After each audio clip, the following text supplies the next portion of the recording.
Plateaus. Alan was in agony. His back hurt all the time. Did Alan feel good? No, no, no, he felt terrible. He was in agony. He was in terrible pain. He felt terrible pain. He was in what? He was in agony. Who was in agony? Alan was in agony. So, did Alan feel great or was Alan in pain?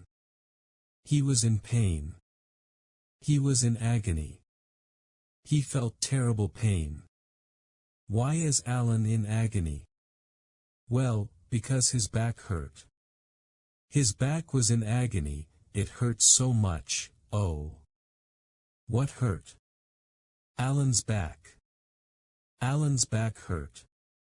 In fact, Alan was in agony. Who was in agony? Alan was in agony.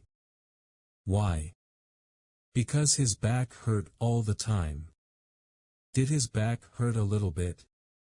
No, not a little bit. He was in agony, terrible, horrible pain. His back didn't hurt a little bit, his back hurt a lot. He was in agony, oh, terrible, every day. So, Alan went to a doctor in Los Angeles. He said, "Doctor, I'm in agony. Help me."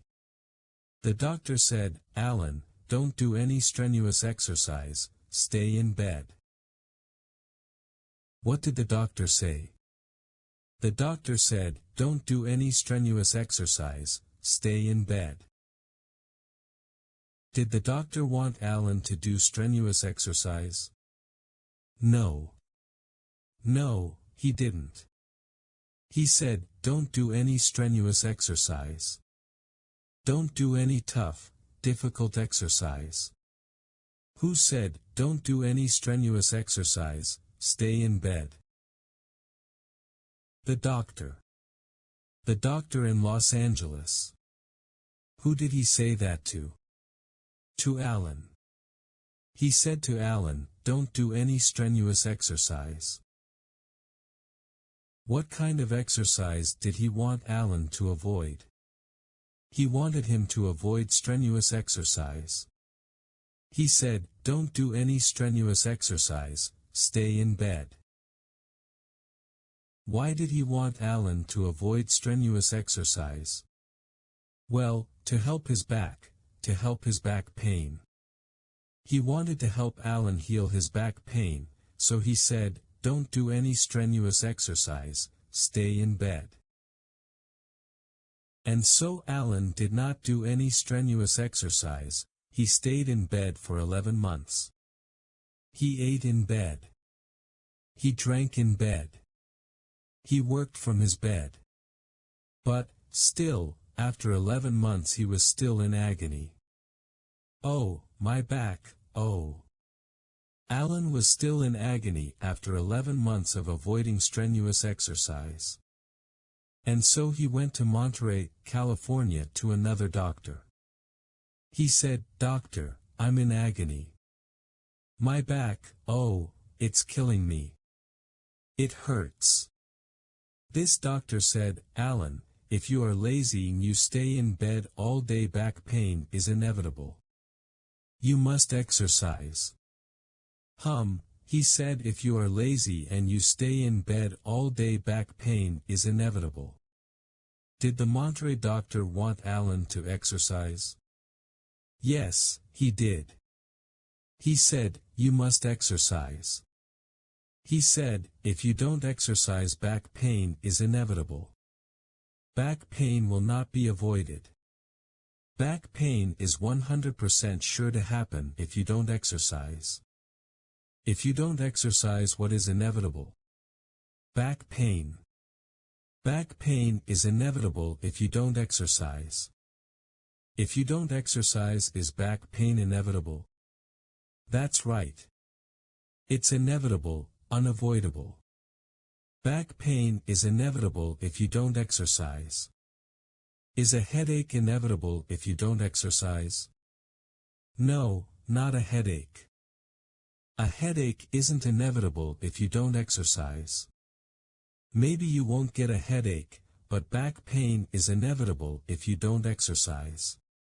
If you don't exercise, you will surely, 100%, definitely, have back pain. That's what the Monterey doctor said to Alan. He said, back pain is inevitable if you are lazy and you stay in bed all day. You must exercise. So Alan began to exercise every day. He trained for a marathon. Every day he ran more and more and more. The back pain was terrible and enduring. Did his back pain continue for a long time? Yes, it did. It was enduring. Was his back pain short-term, temporary or long-term, lasting a long time? Well, it was long-term. It was enduring back pain. It continued to happen for a long time. What was enduring? Alan's back pain. Alan's back pain was enduring. It continued for a long time. EffortlessEnglishClub.com. Whose back pain was enduring? Alan's back pain was enduring. It continued for a very long time. Was it temporary or was it enduring? It was enduring. It was enduring back pain, but, still, Alan continued to run every day. He trained for a marathon every day. Finally, his pain started to improve, but it did not improve steadily. Did Alan's pain improve steadily? No, it did not. It did not improve steadily. How did his pain improve? His pain improved in spurts, suddenly, in short spurts. Did his pain improve steadily or did his pain improve in spurts? His pain improved in spurts. Suddenly it improved and then again suddenly it improved and then again suddenly it improved. It improved in spurts. What improved in spurts? Alan's pain. Alan's pain improved in spurts. How did it improve? In spurts. His pain improved in spurts. So it would improve suddenly and then nothing and then later improve again suddenly and then nothing and then later improve again suddenly and then nothing. Until one day, finally, Alan ran a complete marathon and he felt great. No pain, no back pain. In fact, Alan felt serene during the entire race. Was Alan in agony during the marathon? No, he was not in agony. He felt serene, he felt calm and relaxed. Did Alan feel serene during the race or was he in agony during the race? He felt serene during the race, very calm. Who felt serene during the marathon? Alan did. Alan felt serene during the marathon. Why did he feel serene? Well, because he had no pain. He had no back pain, so he felt very serene. When did Alan feel serene? During the marathon race. During the marathon he felt serene, very calm. He was not in agony anymore. He finished the race and after that he never had back pain again. Alan was serene, calm and very, very happy.